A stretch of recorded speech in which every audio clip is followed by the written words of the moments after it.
Rainier Avenue Radio, your community radio station will provide you with more information. Rainier Avenue Radio. Rainier Avenue Radio presents an opportunity for you to learn more about generational wealth. December 17th from 4 to 6 p.m. at the Columbia City Theater. What is generational wealth? People tend to think of generational wealth as old money, but the potential to leave a financial legacy exists for anyone who generates more income than they spend. If you want financial independence for yourself, your children, your grandchildren, you need to start thinking strategically. December 17th, between 4 to 6 p.m., join us at the Columbia City Theater, kicking off a campaign to raising awareness to creating generational wealth. Generational wealth is family wealth passed down from one generation to the next, repeatedly. Want to learn more? Join us at the Columbia City Theater, December 17th, 4 to 6 p.m. to learn more about planting the seeds of generational wealth, what it means, and building your family dynasty. December 17th, 4 to 6 p.m. at the Columbia City Theater, sponsored in part by the City of Seattle Department of Neighborhoods and Rainier Avenue Radio.world. Build your generational wealth. Women are not an homogenous group. We face discrimination differently depending on factors such as ethnicity, age, socioeconomic status, and more. Rainier Avenue Radio is proud to amplify women's voices. They are the experts of their own lives, initiating conversations within their community about challenges they face, the solutions they're working on, and the opportunities they see. Please join us this Sunday from 2 to 5 for Women's Voices on Air. We know our challenges. We are the experts of our lives. We are master multitaskers, prioritizing our family, friends, and our faith above our own needs. Our needs and voices are too often overlooked. Please join us this Sunday from 2 to 5 p.m. for Women's Voices on Air. We tell our stories in our own way. Do you want to reach out to the Vietnamese community in Seattle? Just advertise in Le Việt Tây Bắc, that is Northwest Vietnamese News, the longest running Vietnamese language newspaper in our region. Go to nvnorthwest.com. You know you can't get enough of Rainier Avenue Radio.world.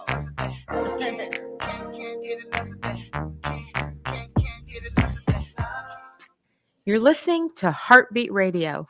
I'm your host, Cindi Bright. HeartBeat Radio is a conversation aimed to take the pulse of corporate America. Opportunities for people of color, we're getting lost in the shuffle of change. I'm that provocateur of change. The hearts of corporate America are addressed. Access and opportunities will be accelerated for all people. Through HeartBeat Radio, you will gain a deeper understanding of what is necessary for change. Good evening, everyone. Welcome to HeartBeat Radio and Podcast. I am your host, Cindi Bright. A day after the election back in Georgia. Let's bring Joy on with me this evening before we introduce in our guest. Hey, good evening. Really? You're going to start the show like that, young lady? I am going to start the show like that. Really? The election is over. The election is over.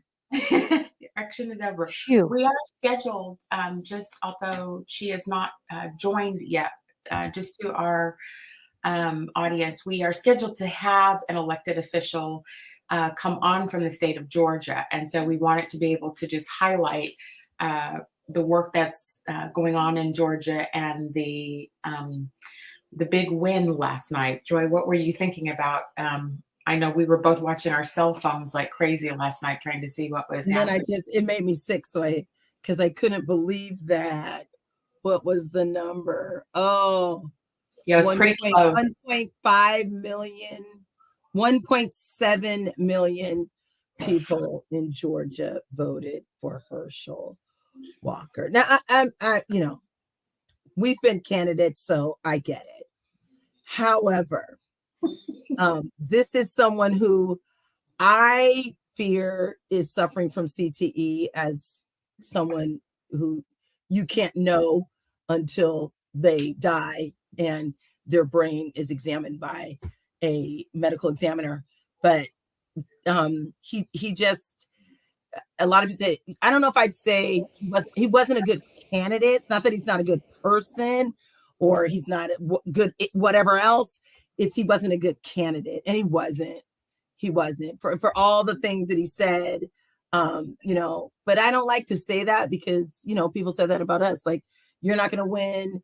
You're not a good candidate. You don't know how to campaign. Well, no, you don't until you get in there and you do it, or you're trained to do it.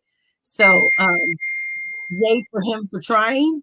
But I just think that he was not a quality candidate for the Republican Party. That's just not the candidate they should have picked. And I know why they picked him, because he was Black. And they knew they wanted the Black vote, and they knew they could get the conservative Christian Black vote in Atlanta. And I wonder if it was because they wanted to get I'm just going to put in quotation marks, the Black uneducated, right? The people that absolutely that level. Yeah, absolutely. Before we dissect that whole election apart and things, we can do that on the second half. We do have Representative Elect Lynn Gladney here. She is joining us. So let's welcome her in, because it's 10 o'clock at night, her time back in Georgia. Let's welcome her in. Hi, everybody. Can you hear me?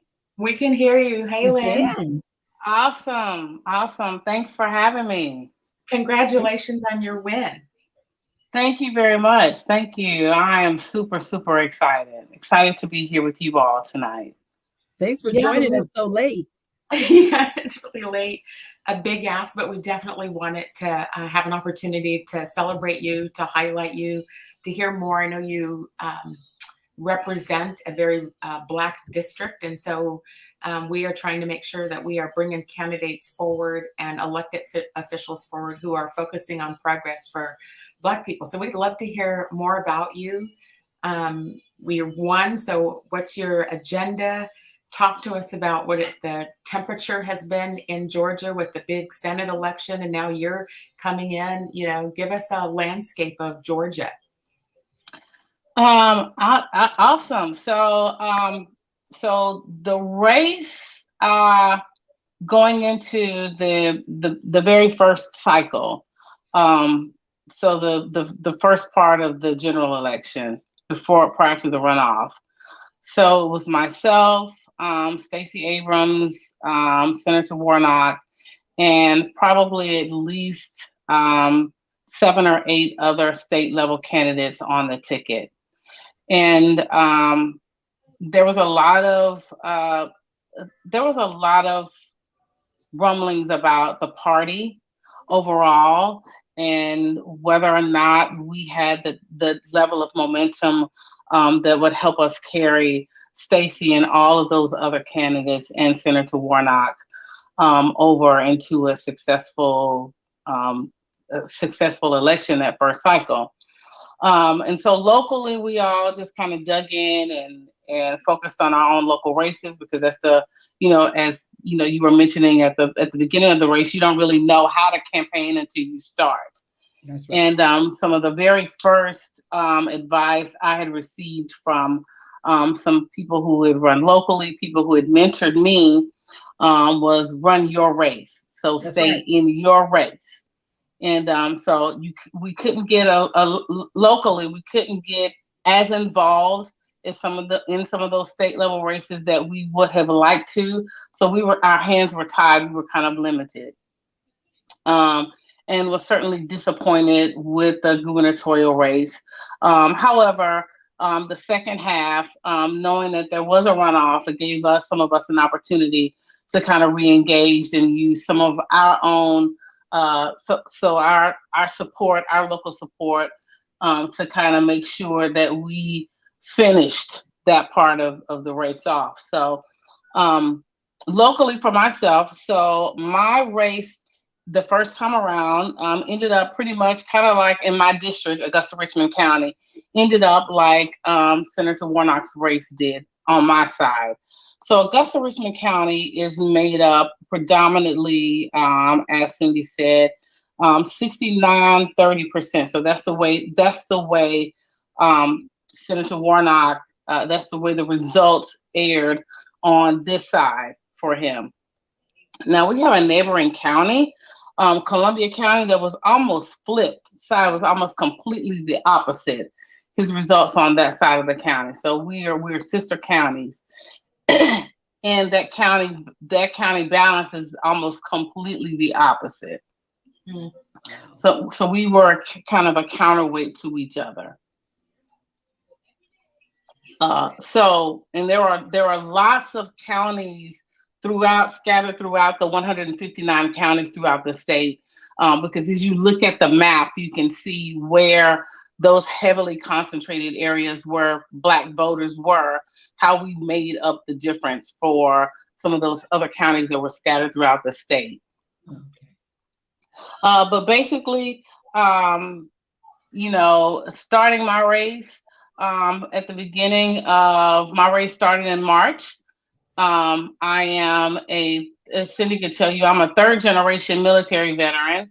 Our grandfather is a World War II era Navy veteran. My father is a Vietnam era Army veteran. And as an Army veteran myself, I'm the first and only woman in my family to serve. And working in a space in local government, decided I wanted to continue that service. So presently I work as the motor vehicle registration director in my county. That means that my team and I locally are responsible for making sure that all 206,000 residents in this county have valid motor vehicle registrations.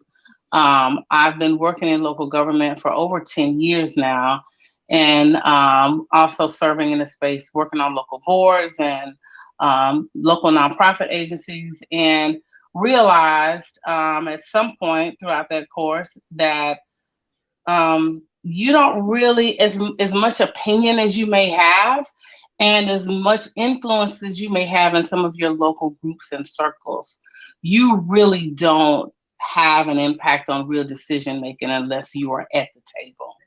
Mm-hmm. And unless you are a seated decision maker at the table. Mm-hmm. So I decided the best opportunity for me to have that kind of impact in my community was to run for office. And so that's how that came about when I decided to run to qualify in March, and that started. And at that time, like I said, there were probably at least 10 different races statewide. Locally, probably even that or better, about 15. The county that I mentioned to you earlier is called Columbia County. Just a year before, our judicial circuit split. And so that opened up some opportunities for a lot of African American judicial seats in our district. And so that probably gave way for probably about 6 or 7 judicial candidates to go on the ballot at that time. So there were probably about 12 of us on the ballot. And so there were lots of people that were in the race, not as many people locally who had experience in running political campaigns. And during that time, I was a participant in a group, a hobby group that I have, is a line dancing group.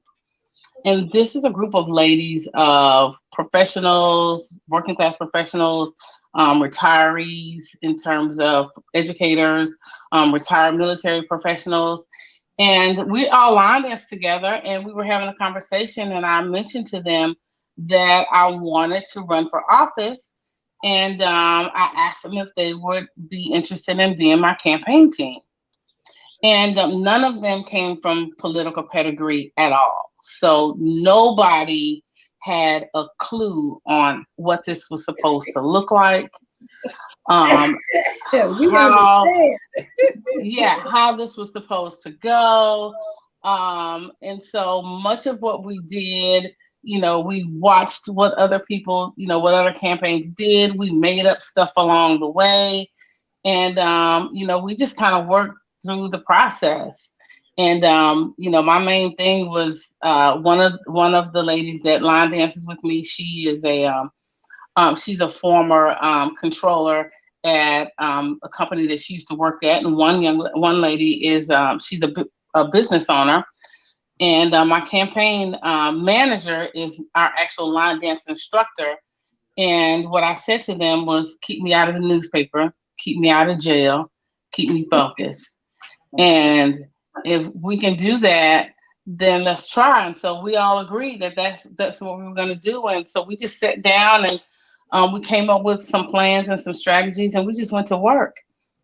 So you never had any training? You didn't do any training? No. Yeah, no. Neither did I. Joy, in her first race, after the first race, has run twice. I've run once. There's a program, it's a national program called Emerge. We mention it often on the show here. And it's in Georgia. There is one in Atlanta. Yep.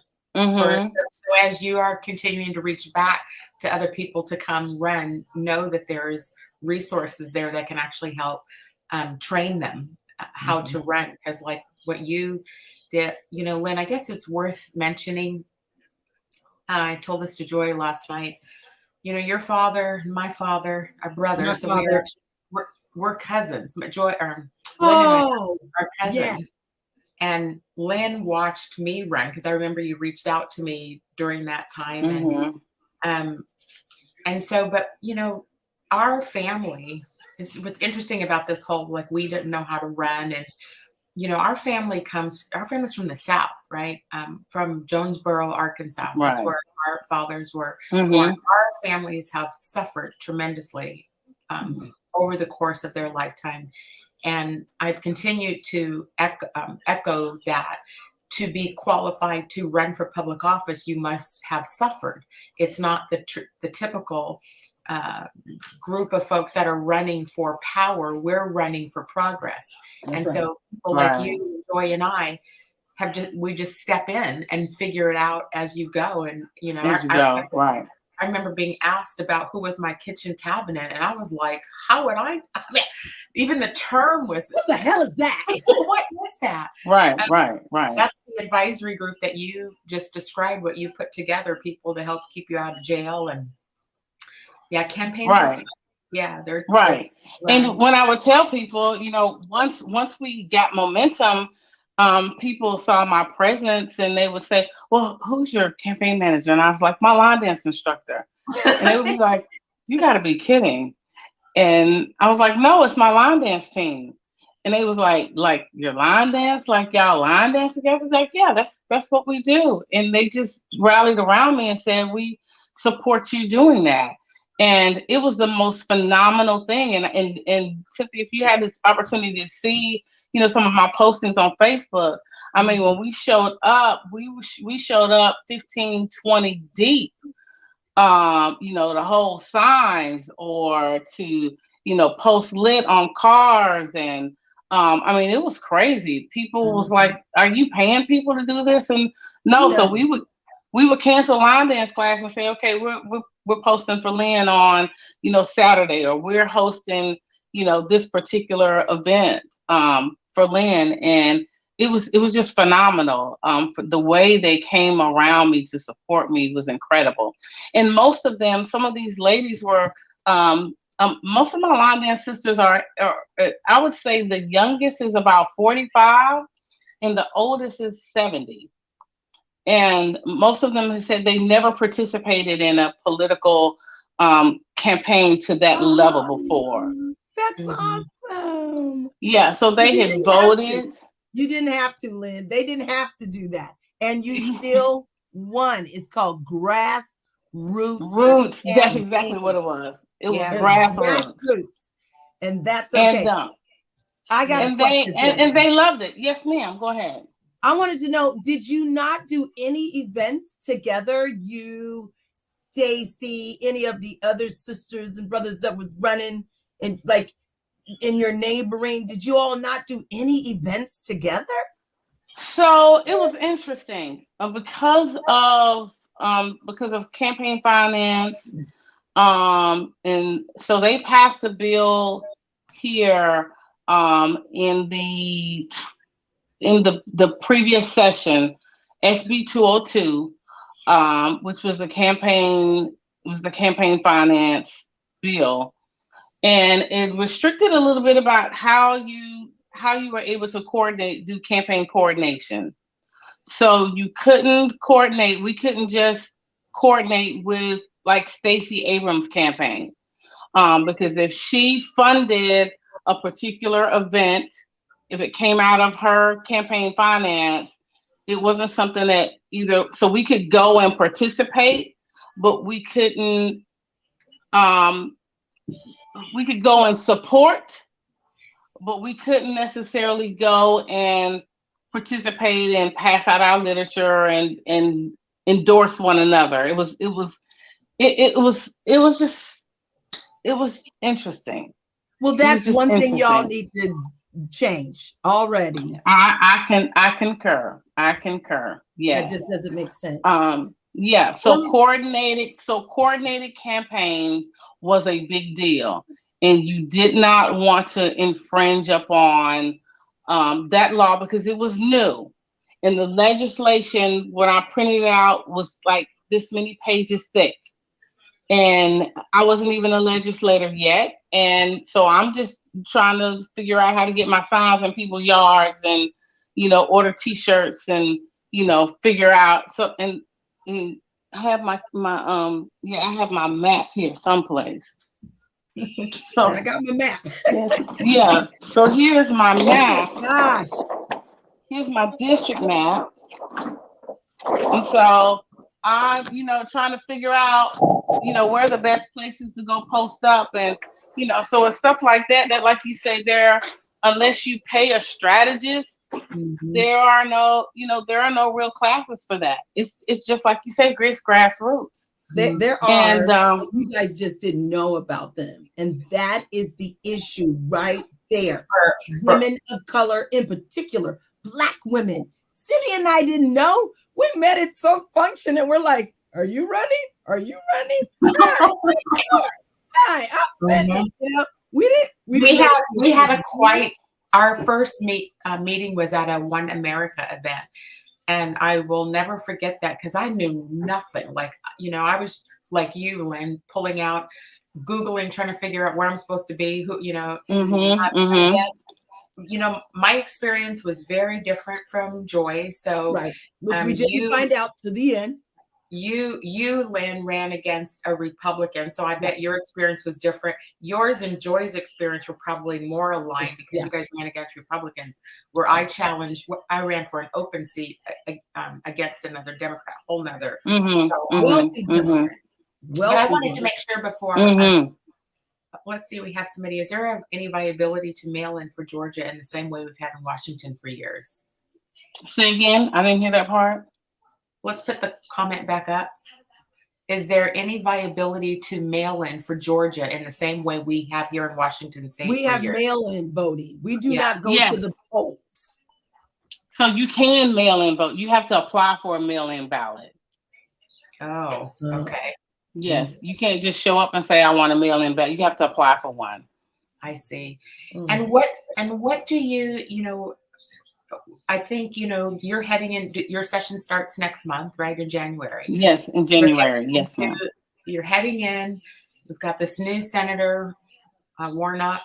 I don't know if the Governor Kemp is in any of those sessions. I'd love to hear what the mood is with Brian Kemp now being the governor after all the hard work we've watched Stacey Abrams do twice now. But what's your plan? Like, when you get there, what is it you're fighting for? What do you care most about? What are your priorities? What do you want to see done as an elected? And are you a 2-year or a 4-year elected? So it's a 2-year elected.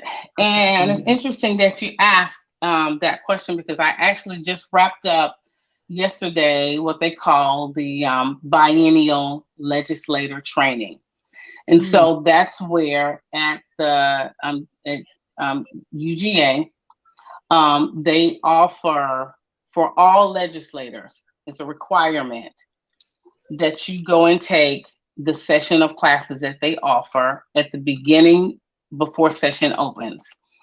And so all 180 House of Representatives, reps, and all 56 senators, plus the lieutenant governor and the governor are there, and we all convene for these sessions. It started this past Sunday, and it wrapped up yesterday. Yesterday culminated with a luncheon where I had the very first opportunity to meet and shake the hands of the governor for myself. And so I met all of my, or at least most of my legislative colleagues from both sides of the aisle, senators and representatives, Democrats and Republicans, and make sure that I make them aware that my presence is there to be involved and to represent the needs of my community. Whatever concerns or disagreements, whatever the biases are, my position is not there to argue that. I can't act like they don't exist, but I'm not there to argue that. I am there to represent the people that have selected me to be there to represent them. And some of the things that are, so, and when you say it's interesting that you asked, what is the temperature like? So interestingly enough, some of the things that I learned when we were in this session, over the past couple of days is that Georgia is really in a very, very good place. Georgia places at the top. So we're eighth in the nation in terms of population. We have a population size of over 10.5 million people. So there are 10.5 million residents across the state. Like I mentioned, 180 seats in the House, 56 seats in the Senate, and those 180 and 56 will make the decisions that will impact all 10.8 million people. You two ladies have met and talked to one of those individuals who will be a part of that process. And so we have a labor force of about 5.3 million people. And we draw talent from all over the nation, ranking 7th in net domestic migration. One of the top cities, the top 6 city in the country for job seekers is Atlanta. Mm-hmm. Yeah. So overall, there are lots of great things about our state and about the state of affairs where we are. And you're in Augusta, correct? I am in Augusta. So what about Augusta, Richmond County? So Augusta is our population, like I mentioned, Augusta, Richmond County, our population is about 207,000 residents. Our geographic situation is, so we're in the perfect phase for business growth and development. That's one of the things that I'm going to be working on.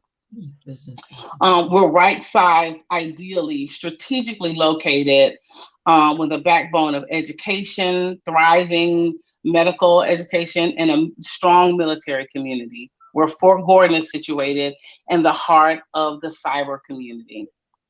And so this city has become a beacon for opportunity for companies to set up shop here. So in few places are ideally located as ideally located as Augusta. So this city sits on the I-20 corridor between Atlanta and Columbia, with opportunity to go to every major city on the Southeastern Interstate within easy reach. So especially between I-95, I-77, in addition to access to the highways, we're a stone's throw within 150 miles from Savannah, Charleston, and we have direct flights from our local airport to Atlanta, Charlotte, DC, Dallas, 2 hours from Hartsville. Yeah, so I've been there, Lynn. I've been in Augusta, where is I've been to the Peach Jam. Is it still held there? The big Nike. It is. Yeah. That is absolutely correct. Yeah, it's probably about 15 minutes from my house. Yeah, I have 15 minutes from my house all day. Small world. Lynn, can I ask you, how much did you have to raise for your campaign? Can I ask you that? So I raised roughly about between $30,000 and $35,000. And you got elected. What did you raise, Joy? It's a difference between. Lynn, Yeah. you're out here trying to raise $200,000 and $300,000 for a state rep house seat. Yes. Now there were some areas in, a little further north than me, up in the Atlanta area, that were $200,000-$300,000 races. There were some races in my area, mayoral race. Yeah, I looked at that race. My God. Yeah. Some of those judicial seat races. Yeah. And definitely Senator Warnock's race, they were $200,000+ races. Oh, definitely.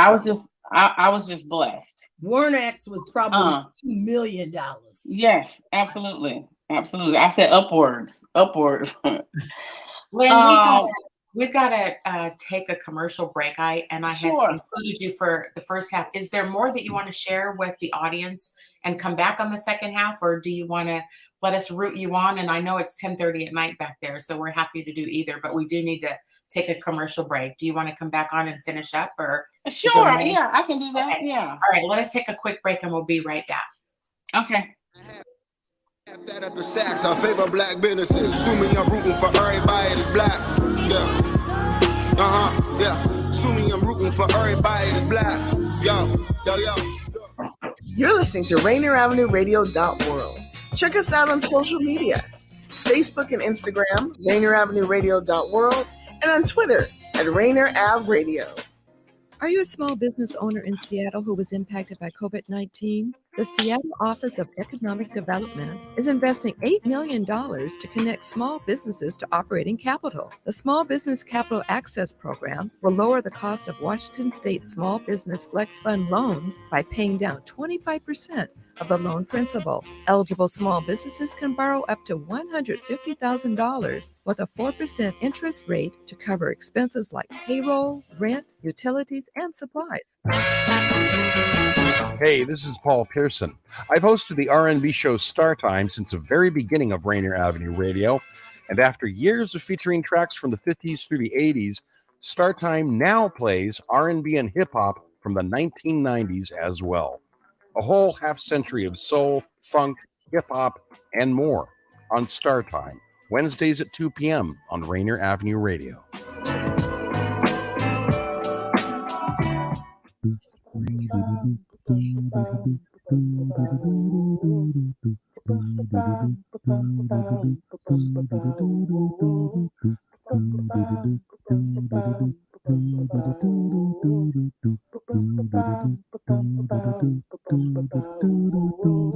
Wash your hands, don't touch your face, wipe things down, clean up your space. When you cough and sneeze, do responsibly.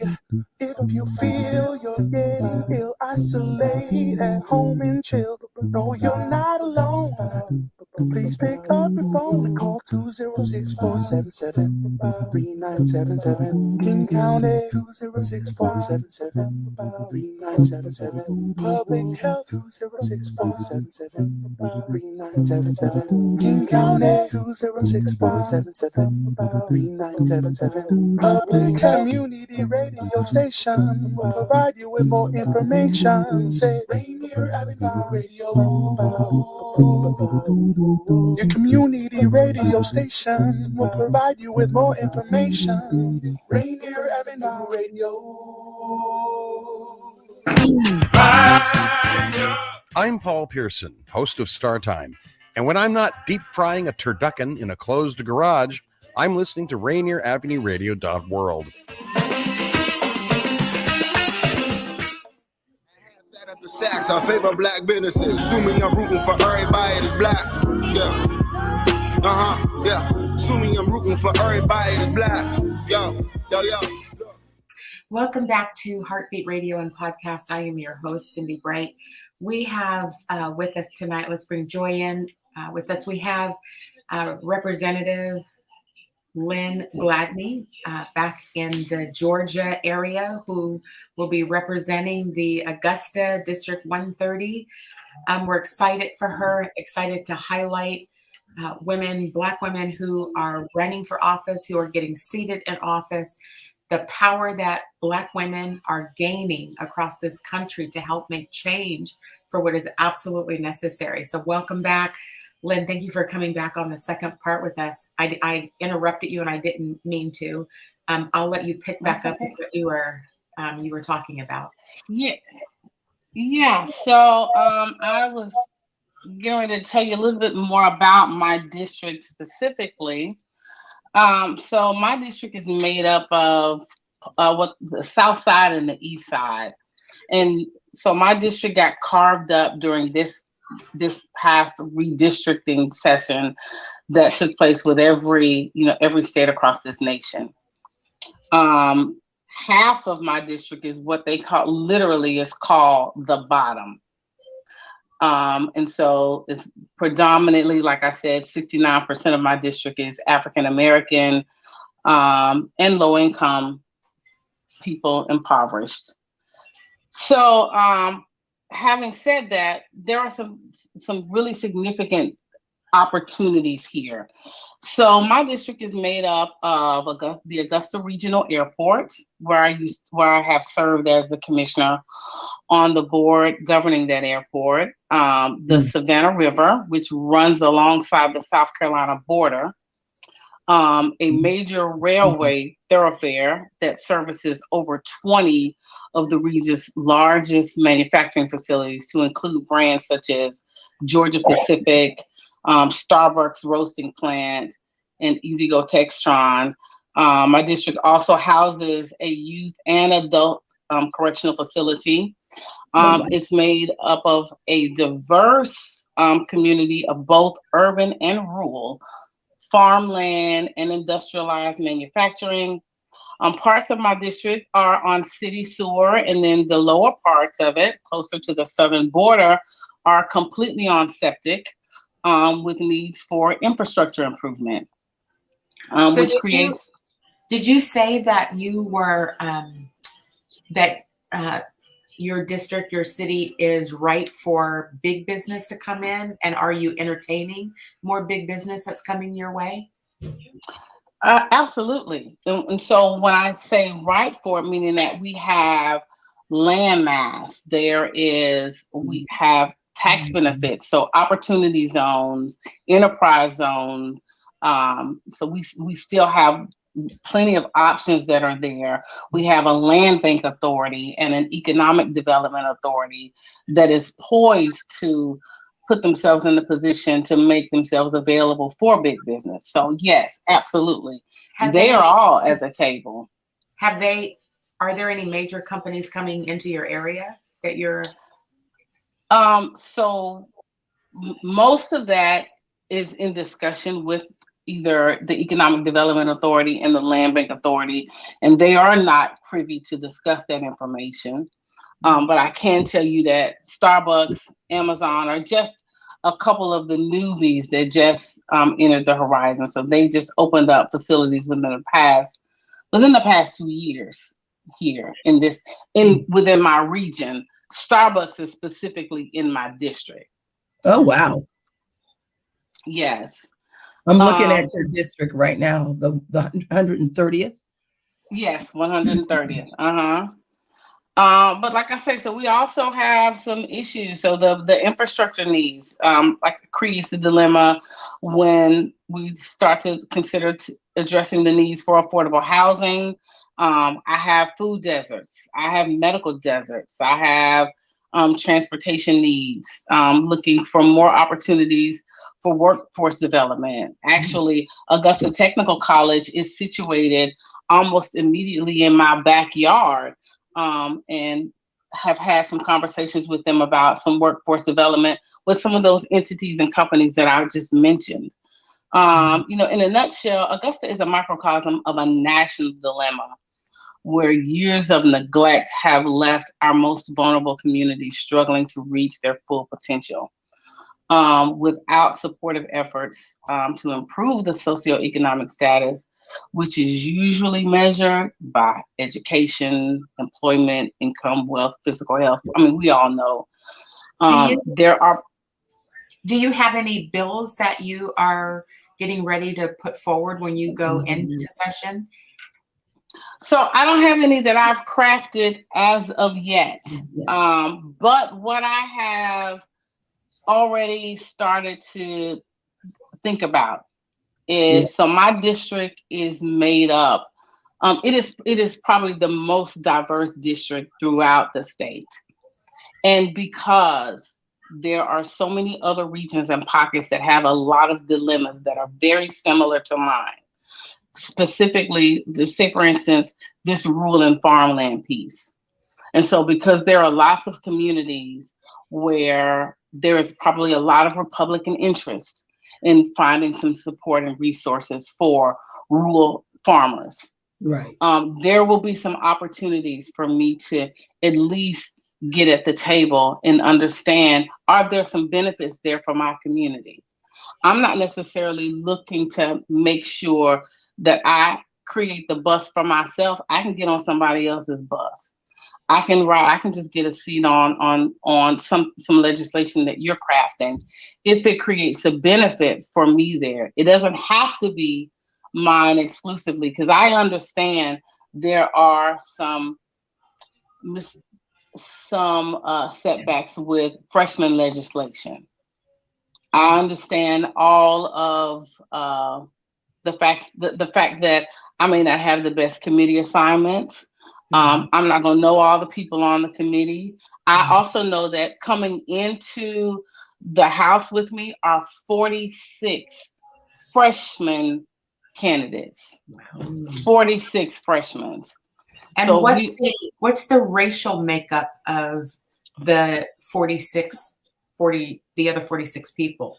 So 24 of them are Democrats. They make up men, women, white, Black, African, and when I say Black, I mean African, African American, Indian, Hispanic, Asian. It is probably the most diverse group I have ever seen in my life. Who holds the majority in the House of Representatives there? Oh, the majority is Republican. It's Republican. Yes. Mm-hmm. And what about the Senate now? Well, we'll get the Senate is all. It is also majority Republican. Yes. So Warnock's going to DC. He's not staying. That's correct. Warnock's seat is in DC. Mm-hmm.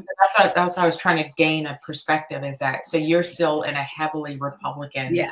I'm still in the very, and so when people say we turn Georgia blue, there is some misconception there, because we did turn that congressional seat up there blue. However, our seats here, are still they're still Republican led red. Mm-hmm. This is why we do this show. One of the big reasons is because in order for us to progress, as I listen to you talk about, the 46 freshmen that are coming in, and the I'm just going to use the phrase, the trying to keep you guys in your place as freshmen, so you're probably not going to be able to come out swinging the way I think some people would probably like to. You've got to get the lay of the land and all that sort of thing, but you're still working in a system that we must get many more, people of color, women into these elected seats, because Democratic women, let me say, into these seats of power, because we can't change the infiltration of economic progress for brown and Black communities while Republicans are still holding. They would like to say, this is my Cindy's salty side, they would like to say that they're all about business, but they're only about business for themselves. They're not about business of creating wealth and all the things for other people. And so Georgia still has a lot of work to do if both your House and Senate are still fully Republican. And so what would you say to, and first off, do you know any other women, Black women, Black men interested in running for public office in Georgia? How do we, we'll make sure we push the show so it gets into areas so people can watch it and see and know the possibilities, right? how you jumped into it. And yeah. Right. So what I would say the first thing is making sure that you are working in your local communities to make sure that voting is a priority. Right. Because the issue with why the Senate and the House are still majority control Republican is not because we don't have the votes to do it, is because we don't have, our votes don't show up at the polls. So we are still showing up less than 30% at the polls of registered voters. Black folks? So are you talking black folks? I'm saying registered voters, period. Registered voters, period. Registered voters, period. 30% are showing up at the polls. Where's the other 70%? So they have decided that it's not important. And so based upon and it's a lot of different reasons. And so some of my colleagues and I, you know, and people that, you know, as I was campaigning, having conversations with young people, engaging them, because in my demographic, 65 and older African American women slaughtered. We hammered the polls every time. We showed up. And so, you know, and so me having a comfort in knowing, okay, I know my demographic is going to show up. And so as a candidate, I can have some comfort in knowing, okay, my demographic is going to show up in support of me. I'm confident in that. However, what I also know is that there are some other candidates that are qualified that don't necessarily look like me or don't necessarily have my demographic, but I still want voters to show up. That's right. And so what I had to start doing was having the conversation to try to understand. So when I talk to voters, I would ask them, okay, are you a registered voter? Some of them would say yes, and some of them would say no. Okay, well, tell me why aren't you? Well, I'm just not really interested in voting. Okay. Well, do you have children? Yeah, I have kids. Okay. Well, do you realize that if you have children that are a part of this public school system, if they decided tomorrow to move math, science, and language arts out of the school system, you have no say, because your school board members are elected. And if you are not a registered voter, you are not a participant in that. Yep. You realize that. And so probably at that point, some 20, 22, 23, 24, 25-year-old, they might not realize that. But at that point, now I have their interest to say, okay, well, I had not thought about that. And so at some point down the road, what I realize is that they get involved or they get interested when they realize, when they connect, there are certain things that are connected to policy. And so Joy and I have talked about this a lot on air, about particularly these municipal races, these school boards, these city councils. Which in our state is coming up 2020. Is coming up next year. You know, I do think it's lost on many people.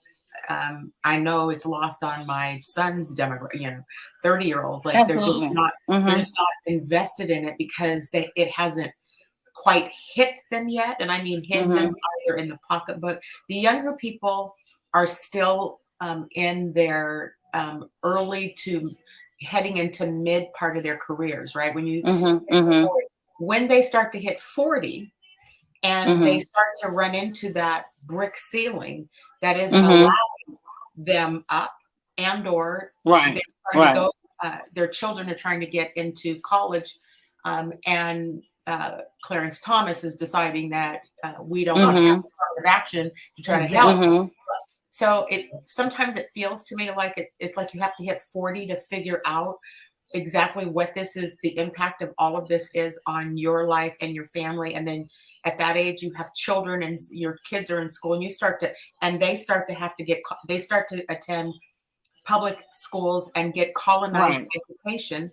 And so colonized education doesn't even show a photo of them or tell any part of the truth of the history of this country and why. So long-winded way of saying, we continue to talk about this on air about how do we get the 40 demographic and under to the polls? How do we get them more interested in by connecting like Rep? That's exactly it. You have to be relevant. Yes, you have to be relevant to them. Yes. You have, and it was just me showing up in places like grocery stores and swap meets and Family Dollar and Walmart, and just having conversations with people and saying, "Are you a registered voter?" And they will go, "Yes" or "No." And I would just say, "Can I introduce myself to you?" "Well, my name is Lynn Gladney. And first of all, I'm your motor vehicle registration director." And they go, "Oh, you are?" "Yeah." "So that license plate that you have on the back of your vehicle, so my office issued that." And I would ask, "Well, what office do you usually frequent?" And they say, "Well, I went to so-and-so office and so-and-so." "Okay, well, that was my management team at so-and-so office. Well, here's my card. Now, what I want you to do is the next time you're in my office and you have a problem with your service, I want you to give me a call. And then what I want you to do is I want you to make sure you are a registered voter. And I want you to go to the polls and I want you to make a selection. I want you to vote for me because you see me in your communities and you know that I'm working for you. You know that I'm not just working for you just right now because I gave you my card and I told you to call me anytime. Anytime that your service within this local government is not satisfactory, I want to know about it. And so when they have that card and they're looking at it, like, wow, I really saw this chick. I met this chick. And there were people all over the place that kept telling me, "Oh, because my business card has my picture on it." And they would say, "Oh my God, I've seen this before." And people would pull it out. "Oh, I know you. Yeah, I've seen you before. I met you at so-and-so." And people would tell me, "Oh my God, you passed out your business." Because I would be on the phone with people and be like, "Hold on, excuse me, so-and-so, can I introduce myself to you?" Everywhere. And when people connect to you and they feel like you are tangible and relatable, it's relevant. I had people to tell me, there was a lady, this was at a gas pump situation. She saw my signage on the side of my car. She said, "Excuse me, do you know Lynn Gladney?" And I said, "Oh, I am Lynn Gladney." And she said, "My mom and I are going to vote for you." And I said, "Your mom?" And she said, "Yeah." She said, "My mom is returning. She's a convicted felon, just had her voting rights restored. This will be her first time voting and she wants to vote for you." Yeah. And I mean, I just didn't know what to say in that moment. I just didn't know what to say. How do you how do you even own the moment where somebody tells you that you've made that type of impact in their lives? I mean, it's not. It's just not enough. And it's just not enough. Did you guys, are you able to knock doors there? Yes, phone yes, bank, yes, yes, okay, yes, digital yes. ads, mail, mail stuff to voters. Were you able to Yes, do all so that? I did door hangers, we did some mailings, we did so because I had received the support of the AFL-CIO. I was their official endorsed candidate. So they supported me in doing my phone banking for me and some of my door knockings for me. So we did a little bit of, it was a little bit of everything, but because they were a group as a super PAC, they had the permission to have coordinated campaigns, type You material. have permission too, but I think I'm going to dig in to see what your 955 page bill. Okay. You really do need a Okay. summary, but I think I can ask the executive director of Emerge Georgia. I think her name is Maggie Chambers. I'm going to ask. Oh, absolutely. Yeah, like why can't these? It's SB 202. Yeah. SB 202. SB 202. Okay. I'm going to highlight a couple things, and we've only got just a couple minutes more before. I mean, we're just running out of time on the show. I wanted to make sure I said a couple things, right? One is that when you just described that story about the woman and her mom, that is instilling hope. And I one of the reasons why I wanted to bring you on tonight after your victory and then last night's victory is you guys are instilling hope that something is actually going to change, that we're going to actually have some, way more progressive policies, and we're going to start to get people elected who have otherwise never saw themselves as an elected official, right? And so this is an important moment. It's an important moment in our family.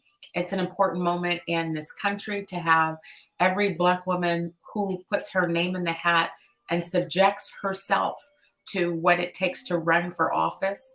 You described some of the logistical things. The emotional part that comes with that is a whole nother animal in itself. But what would you say, to, in the last couple minutes here before we wrap, like, what more do you want to say to help people?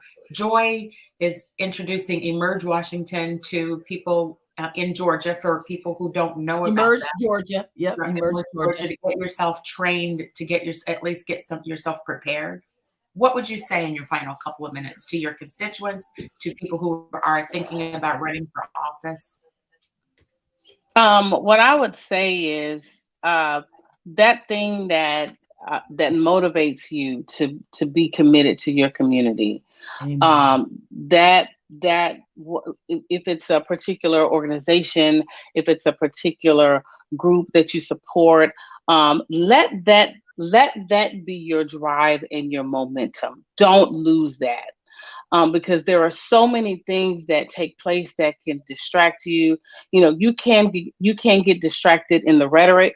You can get distracted in the melee, just some of the other conversations that go on around you.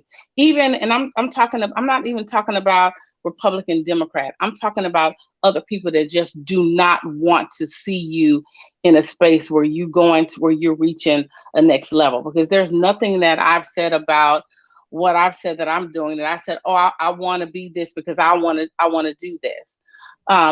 Leadership for me is anchored in my faith and a philosophy that I am obligated to use my life experiences as a tool to advocate for and improve the lives of others. It is not about me. When I enter the room, I take every experience, every brown girl experience, every person who was left behind, every person who was told they weren't going to amount to something, every teacher who was said you won't pass, every person who said you won't graduate, every person who said you're not even worth me bringing you with me, you're not worth me mentioning. I take the presence of every bit of that in the room with me, and I own that. And I speak for that, and I speak into that it is not so. I am here because of a divine created appointment that said, Lynn, you are here not because of you, not because of anything that you've done, but because I have said, this time is for you to represent the voice of a people. That's what I would have to say. Representative Lynn Gladney, thank you for joining us at this really late hour back in Georgia. Blessings to you. We will be following you. I will be in touch with you. Thank you for this run, and congratulations on your election. Woo! To our viewers and listeners who are watching this podcast and show and are listening to it sometime this week, thank you for joining. Listening to Representative Gladney is about instilling hope, and listening to Senator Warnock's comments when he won, when he said, you can't know the people, you can't speak for the people if you're not amongst the people. And so this is so important that we get every person out there who may have never have seen themselves in a position of power, but clearly in Georgia, we clearly have a whole lot more work to do to get some folks into public office. So thank you everybody for joining us this evening. We look forward to seeing you next week. We will talk with you soon. Representative Gladney, Joy, thanks for being on with me tonight. We'll see you soon. Good night, Representative Bye-bye. Gladney. Thank you, ladies. Thank you. Thank you for having me. Good night. Black businesses. Assuming I'm rooting for everybody that's black. Yeah. Yeah. Assuming I'm rooting for everybody that's black. Yo.